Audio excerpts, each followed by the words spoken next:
recording and the presentations, you can do so later on after the end of these sessions from our website. Now, through this series, we're looking at the latest trends in digital transformation, and most importantly, we're looking at how digitization is really able to positively affect and impact to overcome some of the biggest challenges that we are facing in our ever-changing world. Now, in this, the third session of our digital dialogues, we are welcoming Dave Sterlace over from the United States through our internet link. He is the Global Head of Technology Data Centers here at ABB, and we're delighted to have him here on the line. He'll join us shortly. Now, what we do have for you is at the end of this session, an opportunity for you to ask all of your burning questions directly to Dave, and I'm sure he'll be more than delighted to be answering them all for you. Now, if you would like to submit those questions, don't wait until the end. Do use that Q&A function available to you through the webinar from right away throughout this session, and we will be certain to get to your questions at the end before we close this session out. But with that, it gives me great pleasure to hand over to our speaker joining us today, Dave Sterlace. Take it away. Good morning, everyone, and thank you, Rose, for the introduction. And I'm the head of technology for our data center solutions group here at ABB, and I'd like to talk about digitalization for data centers and how data centers are helping shape this. So what we're going to talk about to begin with is some ways that data centers really can help with this whole exploration of digitalization. So we'll start with some background around the industry. Then we'll talk about how that can result in cost savings, can result in increased visibility of multiple systems, and can end up with making your data center more efficient.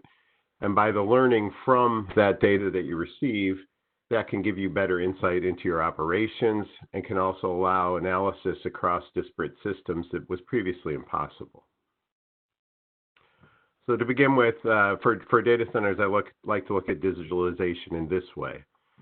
And it's basically a combination of things, like I said, that can add some value. So the first step, and left to right, this is the first, or the steps that I think make sense when you're talking about data centers. So the first thing in general is to get things connected and communicating. And this is actually a huge step because as you may know, most industrial systems kind of grew up independent of each other and aren't always able to speak together properly. So with digitalization, it comes with what I like to call a democratization of data. So the information is now in a form you can use across disparate systems, whether it's mechanical systems, electrical systems, or operational systems. So once you get the connection portion down, then you can collect and you can work on controlling things independently.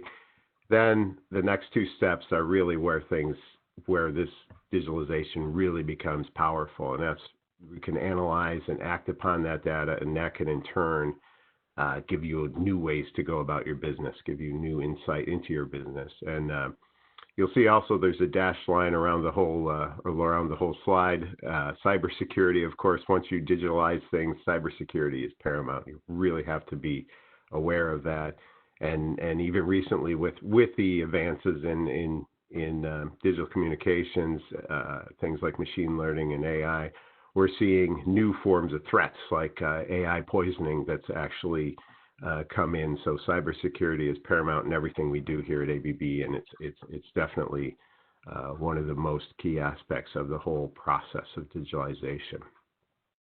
And then I like to put it into for data centers, we have a term I came up with, digital data center operations. So what this allows you to do is you'll see, first of all, on the left side, we have our layers of your levels of digitalization. So we start with connected devices, again, as before.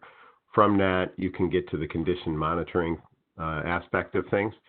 And from there, then we can get into advanced analytics and visualization, predictive maintenance, integration across IT and OT, and then finally the final step could be that AI and machine learning. So we can do that, all this up the stack, and you can go as high or as you know, it's a progression. You don't need to do everything all at once, of course. So right now, many of the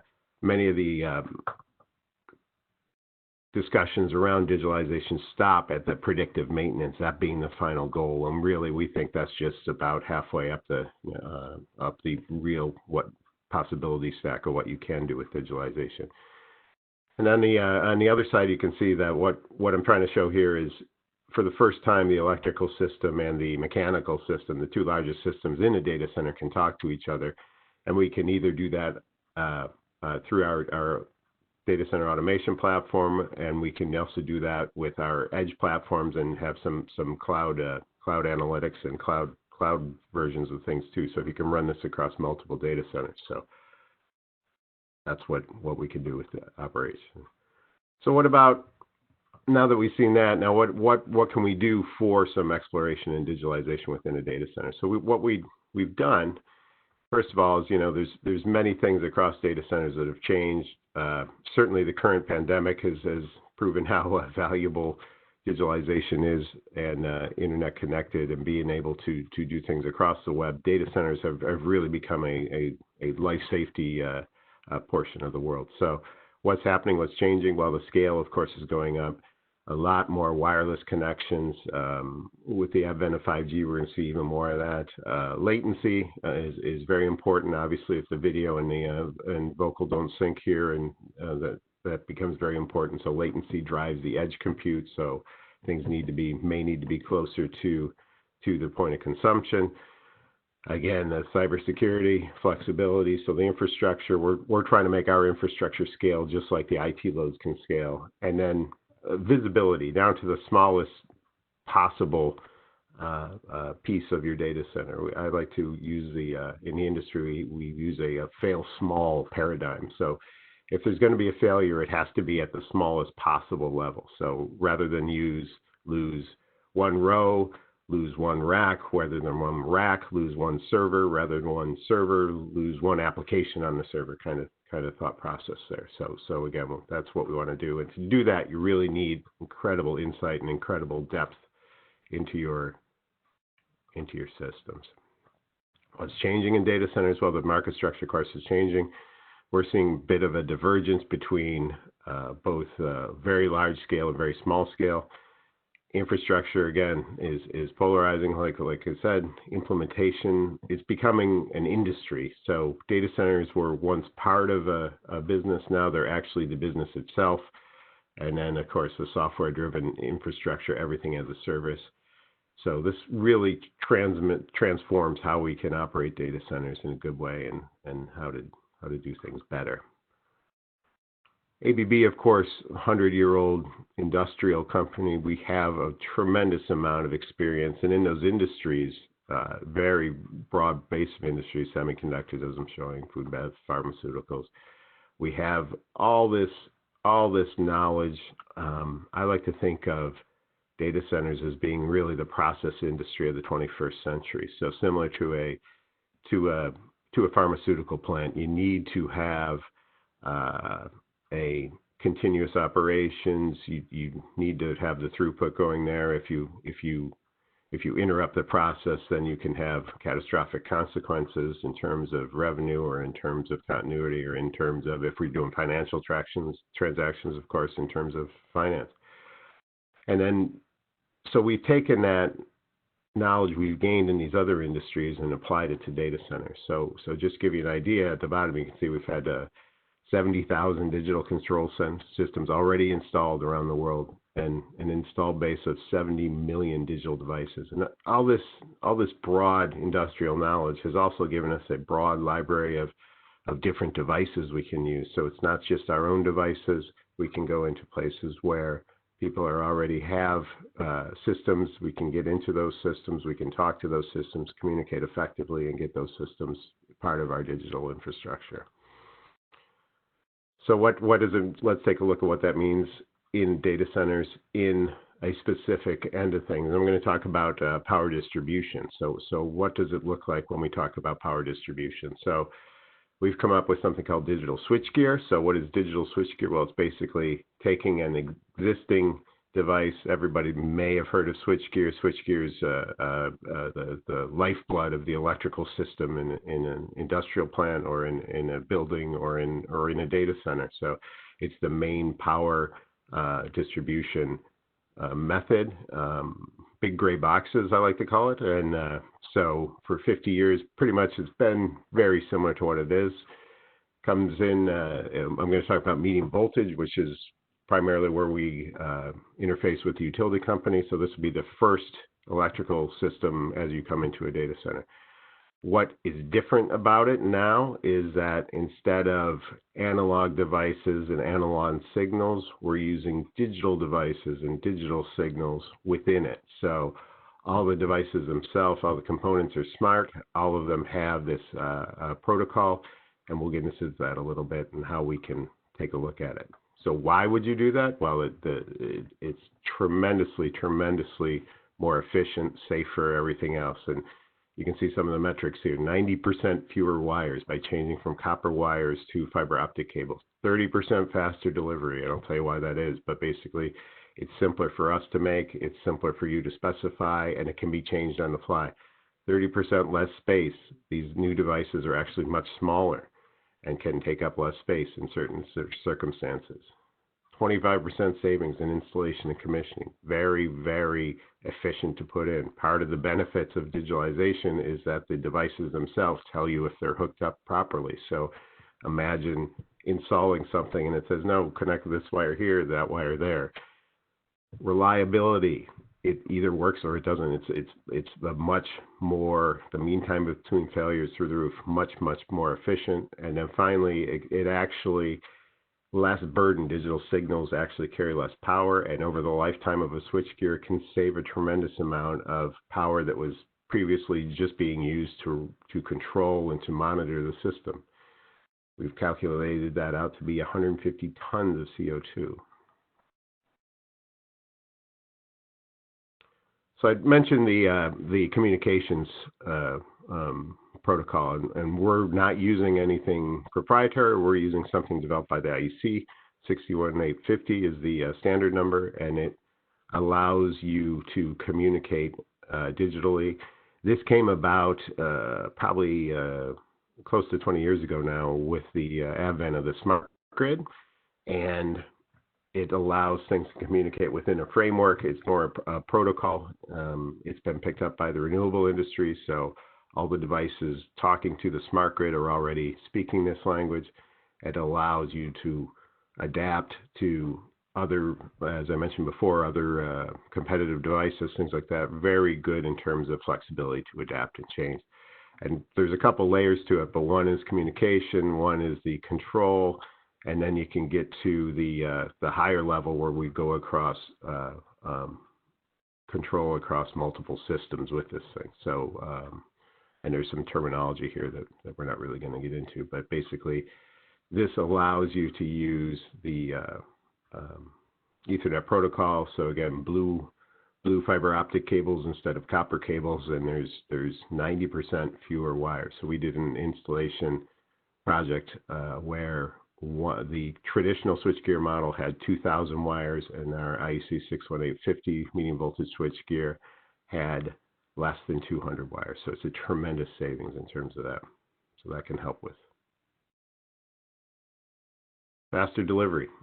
I mentioned before, well, a lot less wires obviously leads to a lot less time in putting things together, goes together earlier. The other thing about this, which was really interesting, was that we went to, from our process businesses, we started using process sensors. And a sensor versus a wound transformer. Transformers are to this day, even they're not really manufactured. They're more made in workshops, so there's a lot of handwork involved. Whereas a sensor is an electronic device. We can go across multiple ranges with sensors, and our example, we went from 5,700 sensors down to 7 variants by using our process sensors versus traditional analog. They're also much smaller, so tremendously more effective and quicker to build. Reducing the size, so we can reduce 30% our size. This is in the interestingly, for once, the U.S. the ANSI standard ends up being smaller than the IEC standard for switchgear in this case. And that's because we can, under that standard, we can actually stack some things in a different way. But it does allow things, not only are they less variance, they're also much smaller. So it allows you to do things in a smaller footprint. And again, there's an old joke in the electrical business that no electrical room or no switchgear room is ever too big, because it always seems to be full of stuff. It's always a smaller footprint on any type of electrical equipment is always appreciated by the end user. The architects don't understand how big these things need to be sometimes, it seems. Install and commissioning. Well, again, we talk about, less cabling, all this. It's much easier to do the install, so less actual pieces involved as well. So the smart components themselves make up for a much quicker commissioning time. So we figure 25% reduction. And in a data center, obviously, the quicker you can open things up, the quicker you can get online, the better. So faster install is better. And then sometimes if we're using modern techniques like pre-construction or building into an e-house, this allows you to speed up that process too, because you end up commissioning it 2 or 3 times. Once at our factory, once at the if we're using an integrator for an e-house, and then once on site. So you can see saving 25% each time can be a tremendous value. Reliability. So I mentioned this right off the top, but again, less human interaction. The sensors, it's easier to figure them out. They're smaller. They're less isolation degradation. They're actually more robust in terms of there's no ferroresonance activity there. So really a tremendous way to do things as far as that goes. And then the last one I mentioned, which will be second to last on this thing, is the energy efficient. So how it helps. And again, the burden on the sensors is so much less than traditional controls that allows you to save a tremendous amount of energy just in the monitoring and controlling of things. So really, we figured up to, you can see there, 250 megawatt hours just on the monitoring and controls over a 30-year lifetime. So a tremendous amount of savings there. Safety. Finally, these are low energy circuits. We're not dealing with high current or high voltage. So fiber optics, you're dealing with light, right? So it's much safer for operators to use, and especially medium voltage where things get. You obviously need a qualified person to begin with, but this is even a more qualified version of an electrical technician involved. So much safer to use. Everything's isolated in a safe panel, of course, and then there's less material exposed. There's less danger for arc flash and things like that, because you're literally not transmitting electricity. Sometimes it's just the light portion of things. So really good in terms of that.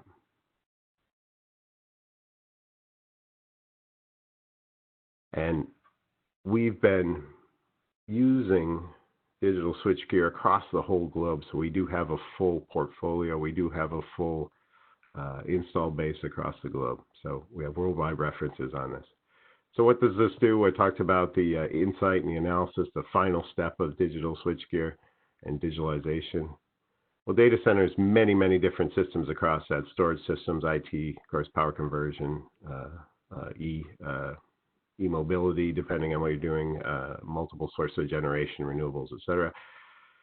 And then we start with making the components themselves smart. We can build in the functionality into the components, which then give you a smart system. This shows on the left a low voltage switchgear. This has the smart components in it, and then on the right we see how this is the standard built-in functionality that has some tremendously powerful things. And you can see there's a tablet, a mobile phone. There's very easy to interface. So this is kind of the base level of things for the energy management portion. So again, kind of the first step. Smart components give you this energy management. Then from there, you can go to the next step, which is using our electrical distribution control system. So this allows you a broader look across your entire electrical system. We can use different devices, smart devices from other folks, or use handshaking or third-party devices to have them talk. And you'll see that we have gateways and APIs, to make these things work and communicate together. all ready to go. Point being that now at this level, it's not just ABB devices, and it's also not just the standard wired or TCP/IP communication. So we can use Wi-Fi, we can use Ethernet, we can use a bunch of different ways to communicate across things.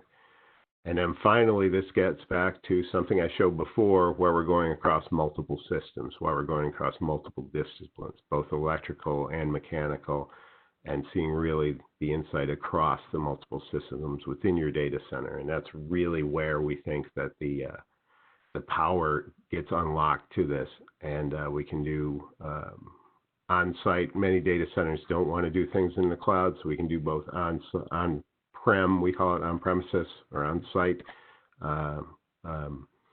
architecture, or we can do cloud-based things if you want to unleash some of the power of using cloud-based systems and cloud-based analytics.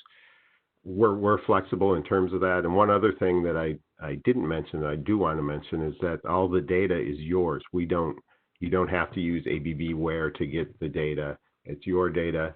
You can use the data as you see fit. We can help you with the access and the analytics of that, or you can use third-party platforms for that as well. So really a very flexible, very powerful system that we can use around that. And that's really what the future is going to look like, and the future really is right now for us and for digital data center operations. So we talked about how data centers were a good place to look at this digitalization and IoT exploration, so the smart devices and things, how that can result in cost savings through our example of the digital switchgear, increased safety, higher efficiency, and then finally how that could give us better insight into disparate systems across the whole range, whether it's just the electrical system, the electromechanical systems, different brands, different existing things that we couldn't do easily before now can be done fairly easily with these systems, and we have the experience because of our industrial heritage to do that very well. And with that, I'll conclude, and we'll go to the Q&A part. So I hope you enjoyed this. Thanks very much, Dave. Thank you for sharing all your insights. And to our audience, thank you so much for submitting your questions so far. If you do have any additional questions, do please use the Q&A function available to you in the WebEx, and we will get to those as well. So Dave, just to kick off there, I mean, some of these data centers have a wide array of assets, a number of different systems. Where do they start? What's really the first step for them in implementing a digital data center operation? So I think the first step is really to start with something as easy as the switchgear I showed. And the basic step to that is just replacing the existing analog monitoring and control devices with digital monitoring and control devices. That can be done to existing switchgear or be done when you're upgrading your switchgear. And that allows you a lot of the benefits, the increased safety, the increased communications, and the ease of troubleshooting and maintenance and things that you get from going digital right off the bat. So I think that would be a good first step for a client to use. And then, of course, to be able to leverage all of the data then coming in, you need to use this protocol that we've developed here in ABB. And you mentioned that this protocol is being used by other vendors. What sort of other vendors are using this protocol, and can we work with them? Yes. So the protocol is IEC 61850. It's not a particularly beautiful name, but it is a beautiful protocol.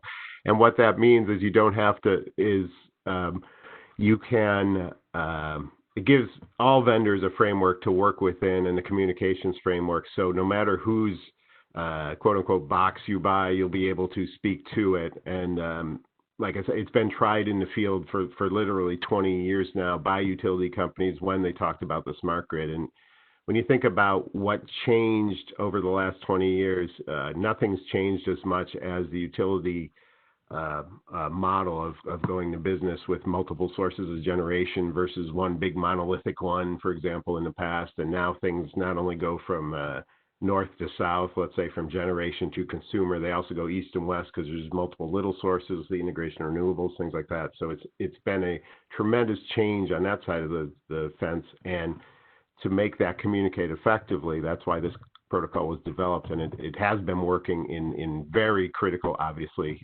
places for a long time. So there's no fear of using new stuff or untried protocol. It is rock solid and robust and suitable for everyone to use now.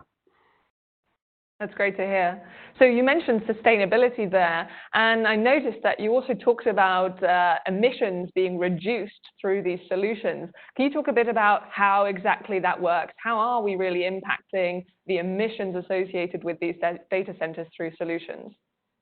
Yeah, that's a very interesting topic, and you may know that data centers, as they get bigger and bigger, get this perhaps unfairly a tag that we're energy hogs. We use too much energy, things like that. What this allows you to do is, again, you're because of the protocols, you're already grid interactive. You're able to speak to things. We know that the large companies, most recently Microsoft, end of last year, had that pledge to go carbon negative. So not just neutral, but negative. Apple and Google have been carbon neutral for years. But on our end, at the very micro end of that, if we can increase the efficiency of the actual system, then we can help improve that. If we can increase the ease of integrating renewables, using different sources of power within the system, make it easier for folks to do that, then that is where I think we can really impact stuff. And it's a tough, sometimes I get stuck on it. It's a bit of a tough argument to use efficiency alone as things, but certainly efficiency coupled with newer designs and coupled with the integration of other sources of power, then all of a sudden the disparate sources of power, then you do get a good story around that. And then the components themselves, what we've done is all our components are, we're reducing the toxic minerals we've used and everything else, but certainly I think the efficiency and the easy integration of disparate power is the way that we can most impact that. Thanks, Dave.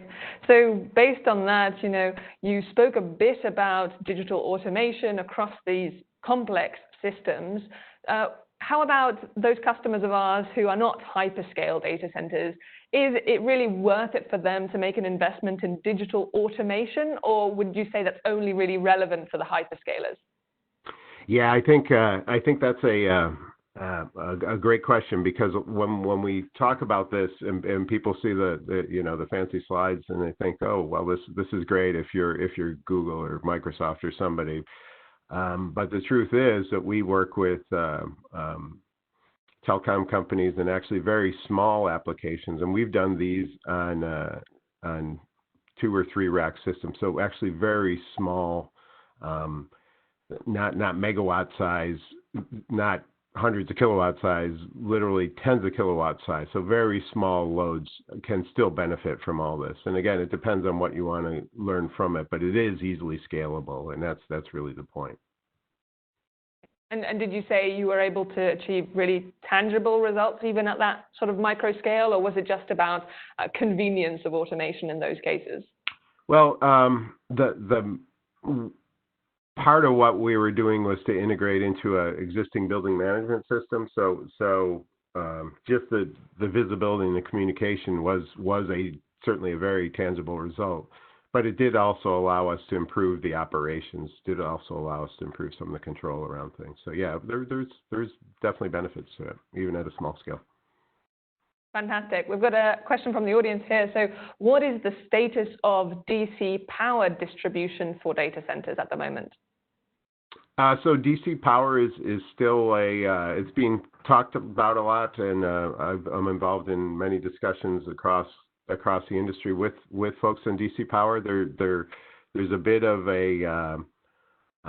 there hasn't been a large commercial acceptance yet, partially because things like the power electronics on the AC side are so good now. But I think that it has a place, and we've seen a couple different topologies, but there's one around 400 volt, and then there's one a little higher up using existing traction things. So the 750 volt and 1000 volt from solar and PV. It looks like that there'll probably be more of that in the future. It depends on how you want to do your storage, but I think that obviously if you turn things DC, it makes the integration of multiple sources very, very easy to do. So I think DC definitely has a future and will probably become more prevalent moving forward. And are you seeing those, let's say, demands and changes in the market from particular geographies, or would you say that that's a global trend? There are customers globally starting to ask us about that. I think it's not geography dependent. No, some things are, like when we talk to folks about reusing heat and things where they have district heat in the Nordics and stuff. That certainly comes up a lot, but DC, to be honest, right now comes out of many of the ex or former telecom companies because they already have DC infrastructure, so that makes sense for them to look at that first. But even the hyperscale guys look at it. So. Excellent. Well, thank you very much, Dave. I believe that's all we unfortunately have time for today. For all of our audience, when you're exiting this session, you will be asked for providing us a little bit of feedback through a quick survey. We do hope you can take the time to give that to us. We're very grateful, of course, for any feedback that you can provide. But with that, Dave, thank you so much for joining us virtually. And thank you very much, audience members, for taking the time to join us again. This was our third in the series of digital dialogues. We do hope that we can welcome you again later on today or later this week for our additional sessions taking place, including the one following this with Microsoft. Dave mentioned a couple times. We've got someone joining us right away with that. But otherwise, we wish you very well and stay safe in the meantime. Thank you very much.